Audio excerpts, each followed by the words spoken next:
What if the greatest prosperity plan in history was hidden in a book you already have at home? What if this model turned a young king into the richest, wisest, and most respected man of all time? This isn't fiction. It's fact. And the most curious thing?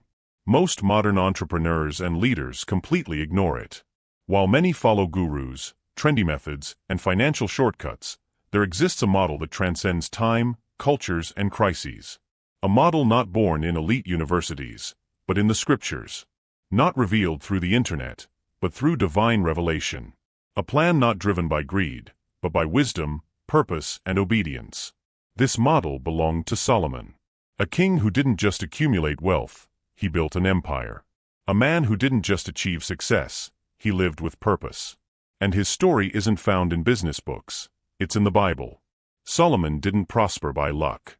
He didn't win because he was born in a palace. What made him thrive was something the modern world doesn't understand. He based his entire financial life on eternal principles. While many build on sand, he built on solid rock. His wisdom attracted kings. His excellence stunned nations. And his influence has crossed generations. The most intriguing part? All of it is documented. Details. Strategies. Principles. A true manual for growth, influence, and stability, ignored by many, but available to all. Still, the question remains, why do so few prosper like he did? The answer doesn't lie in the lack of opportunity, but in the choice of foundation. While most build empires of sand based on passing trends, Solomon built on eternal truths. He didn't chase wealth, he attracted it. And that made all the difference. Today, the world offers quick formulas, empty promises, and instant profits. But the kingdom of God doesn't operate with haste, it operates with depth. And to build something that lasts, the foundation must be solid. That foundation is wisdom. And that's exactly what Solomon asked for when he had the chance to request anything. He didn't ask for gold. He didn't ask for fame. He asked for discernment. And with that came everything he could have never dared to imagine. While the world teaches people to conquer through effort, God teaches us to prosper through wisdom. And maybe that's the key you've been searching for all along. Maybe the reason for your financial instability, your exhaustion, your frustration, isn't a lack of effort, but the absence of the true foundation. Because before prospering, you must know how to build. And before building, you must have wisdom. That's what Solomon understood. And this is where your journey begins too. When Solomon took the throne of Israel, he didn't just inherit a palace. He inherited a massive responsibility. An entire people, a promising kingdom, a history filled with glory and challenges. And with all of that before him, God gave him a choice. Ask for whatever you want, and I will give it to you. Think about that. Anything. Wealth, power, victories. He could have asked for everything men desire, but he didn't. Solomon asked for wisdom, discernment to govern, understanding to judge with justice, clarity to lead a people. And God was so pleased with that request that he gave Solomon not only wisdom, but also wealth, honor, and glory. Everything he didn't ask for came along with what truly mattered. That moment wasn't just a spiritual milestone. It was a turning point in the understanding of prosperity. Because right there, God revealed an eternal principle. Wisdom opens doors that money could never unlock. How many people today trade wisdom for ambition? They chase formulas, dive into rushed business decisions, act on impulse and emotion, and later reap the bitter fruits of haste. But not Solomon. He understood that true success starts in the invisible, in the mind and spirit, before it ever shows in numbers. And that hasn't changed. Wisdom is still the foundation of everything that lasts. It's what reveals the right path among many. It's what shows the right time to act, and the time to wait. It's what protects you from deception, traps, and tempting offers that hide destruction. When wisdom is the root, prosperity is the fruit. But when money becomes the goal instead of the outcome, everything becomes unbalanced. That's why so many rise fast, and fall even faster. They build on ego, greed, and appearances. They forget that without a foundation, the weight of success can become unbearable. Solomon was different because he started differently. He knew it wasn't enough to appear strong, he needed to be wise. It wasn't enough to win battles, he had to lead hearts.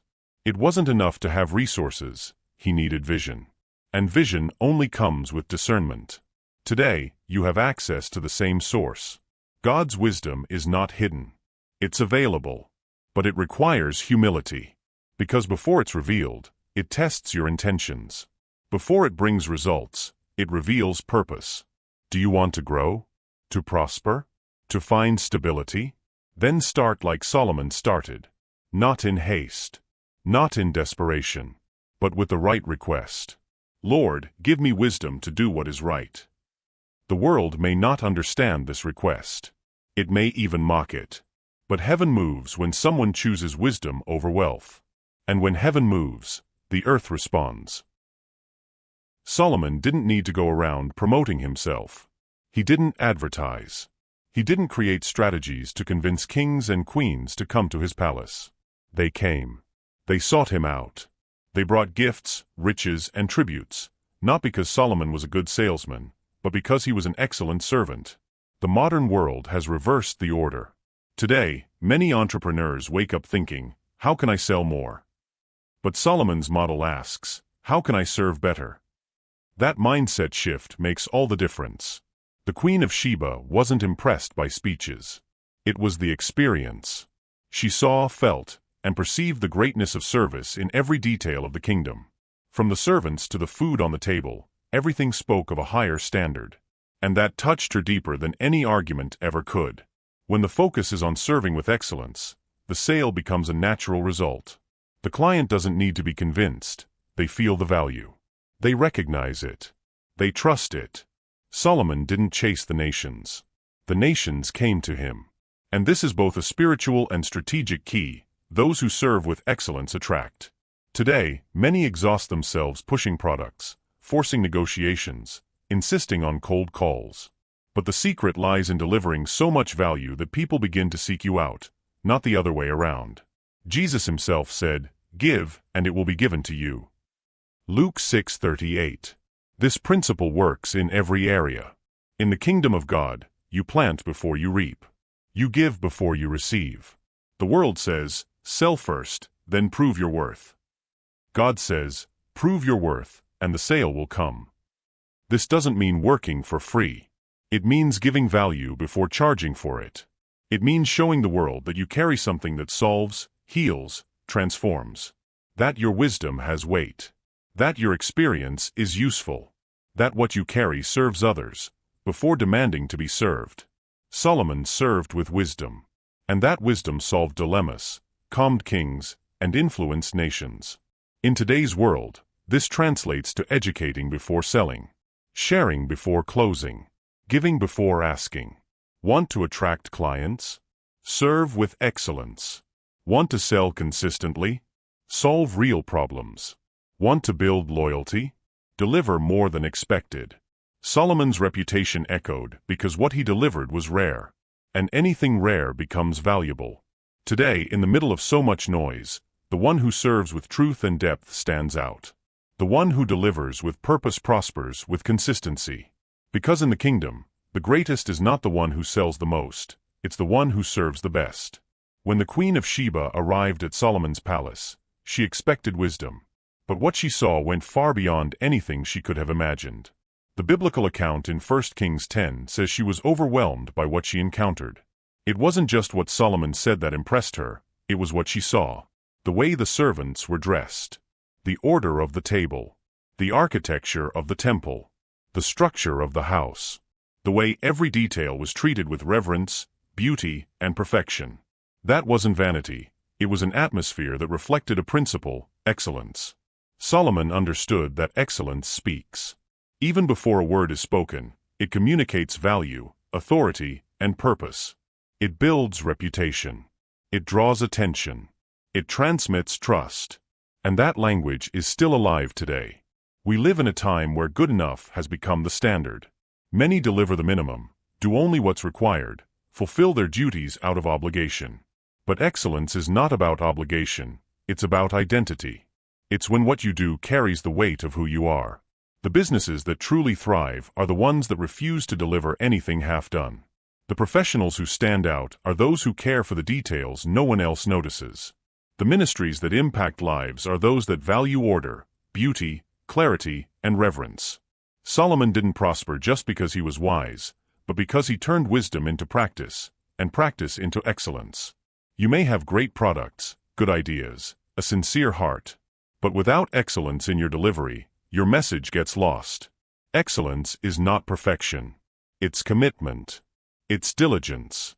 It's visible care in everything you do. From the packaging to the customer service. From the sound to the visual. From the words to the silence. Proverbs 22:29 says, "Do you see a man skilled in his work? He will stand before kings. He will not stand before obscure men." That is the natural consequence of excellence. It lifts you to higher places. It opens doors no resume could ever unlock. But pay attention, excellence begins where most people stop. It lives in the detail no one values.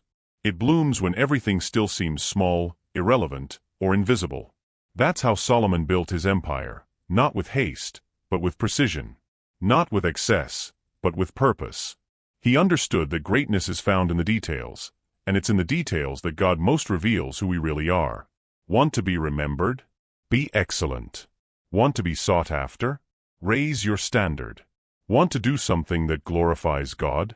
Do it with excellence, because He never does anything halfway. Excellence is a seed, and wherever it is planted, favor grows. Solomon didn't just possess wisdom. He shared it, and that sharing wasn't free for everyone. The Bible tells us that kings and queens brought riches and tributes just to hear his counsel. They weren't coming for gold, they came for understanding, and they were willing to pay a high price for it. This is one of the greatest hidden lessons in his journey. Teaching is a legitimate path to prosperity. And when what you teach transforms lives, its value becomes immeasurable. The Queen of Sheba didn't bring gifts out of courtesy. She invested because she knew that hearing Solomon would change her own kingdom. What he offered was more than answers, it was clarity, direction, wisdom applied to real life. Today, that same principle still holds true. In an age where everyone has access to information, those who know how to teach with wisdom become true references. You may have gone through struggles, learned from failures, gained unique experiences. And you might ask, but who would pay to hear what I have to say? The answer is, people who haven't yet overcome what you've already conquered. What feels ordinary to you can be a revelation to someone else. What took you 10 years to learn, someone can grasp in 10 days, if you're willing to teach it. In today's world, this wisdom can be shared through coaching, mentoring, online courses, seminars, and educational content. It's not about selling pretty phrases. It's about turning knowledge into a tool for transformation. Jesus also taught. He sat down, explained, told stories. He didn't charge, but he taught with purpose. And his words continue to sustain millions to this day. Because those who teach with truth plant seeds that flourish in the right time. Solomon mastered this art. He turned knowledge into legacy. And those who listened walked away with a new perspective. You can do the same. Maybe your business isn't physical. Maybe your greatest value isn't in a product, but in an idea, a method, an experience. And if you organize it, structure it, communicate it clearly, you can transform not only lives but also your own financial reality. Wisdom is the only resource that multiplies the more it is shared. And when it brings transformation, it becomes one of the most valuable assets on earth. Don't underestimate what you know.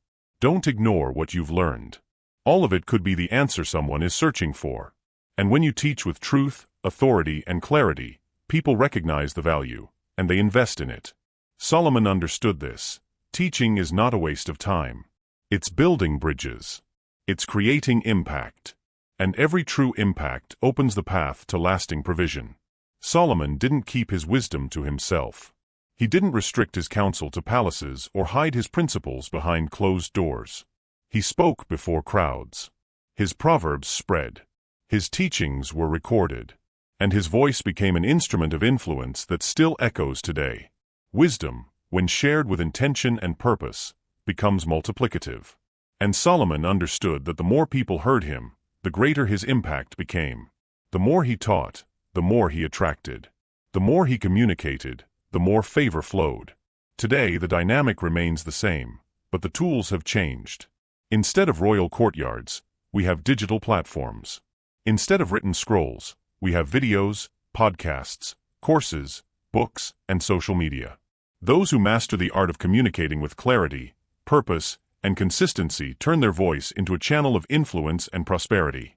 The ones who grow the most aren't always those with the best products, but those who know how to communicate in a way that builds trust and transforms lives.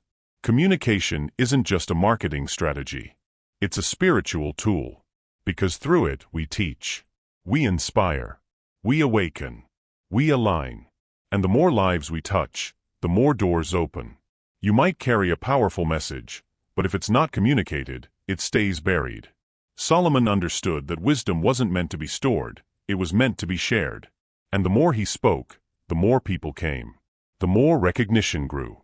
The more prosperity flowed. Your voice has value. Your knowledge, your experience, your vision, they need to be communicated with courage.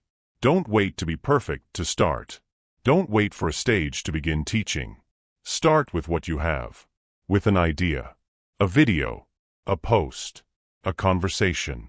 The world needs voices that carry purpose. The kingdom needs messengers who speak with truth. Matthew 5:14 reminds us. You are the light of the world. A city built on a hill cannot be hidden. Don't hide what God has placed inside of you. Your voice can transform atmospheres, spark connections, unlock destinies. And when used with wisdom, it also generates provision. The greatest entrepreneurs of our generation are communicators. Not just sellers, but teachers. Not just presenters, but problem solvers. They teach, touch hearts, activate minds, and because of that, they prosper. Solomon left a legacy not because he accumulated riches, but because he shared wisdom with the world. And that same opportunity now stands before you.